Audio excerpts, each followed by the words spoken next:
أعوذ بالله من الشيطان الرجيم. بسم الله الرحمن الرحيم. يوم تكون السماء كالمهل وتكون الجبال كالعهن ولا يسأل حميم حميما يبصرونهم يود المجرم لو يفتدي من عذاب يومئذ ببنيه. صدق اللہ العظیم. یوم حساب کا منظر بیان فرمایا جا رہا ہے. اللہ فرماتا ہے کہ اس دن کا تصور کرو جس دن آسمان پگھلی ہوئی چاندی کی طرح ہو جائے گا. وَتَكُونُ الْجِبَالُ كَالْعِهْنِ، پہاڑ رنگ برنگ کے دھنکے ہوئے اون کے مانند ہو جائیں گے.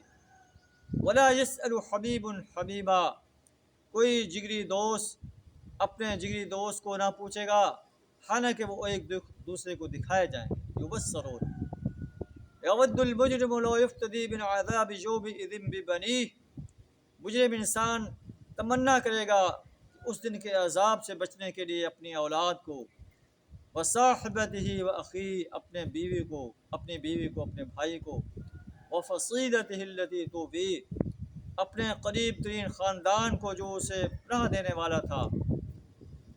ومن فی الارض جمیعا، اور جو کچھ زمین کے اندر ہے وہ سارا کا سارا فدیے میں دے دے. ثم ینجیہ، پھر وہ یہ تدبیر اسے نجات دلا دے. اللہ مادہ کہ کلا، ہرگز ایسا نہیں. جس اولاد کے لیے ہم غلط کام کرتے ہیں، رشوت لیتے ہیں، ڈکیٹیاں کرتے ہیں، غبن کرتے ہیں، قبضے کرتے ہیں، لوگوں کے مالوں کو ہڑپ کر جاتے ہیں، اللہ فرماتا ہے کہ یہ قریبی رشتہ دار، یہ جگری دوست انسان کو اس روز کوئی کام نہیں آئیں گے. الٹا انسان یہ چاہے گا کہ ان سب کو فدیے میں دے دے اور اس کی جان جہنم کے عذاب سے چھوٹ جائے، لیکن اللہ فرماتا ہے ایسا نہیں. اللہ سے دعا ہے ہمیں یوم حساب کے لیے تیاری کرنے کی توفیق عطا فرمائے، اس پر پختہ یقین رکھنے کی توفیق عطا فرمائے. وآخر دعوانا ان الحمد للہ رب العالمین.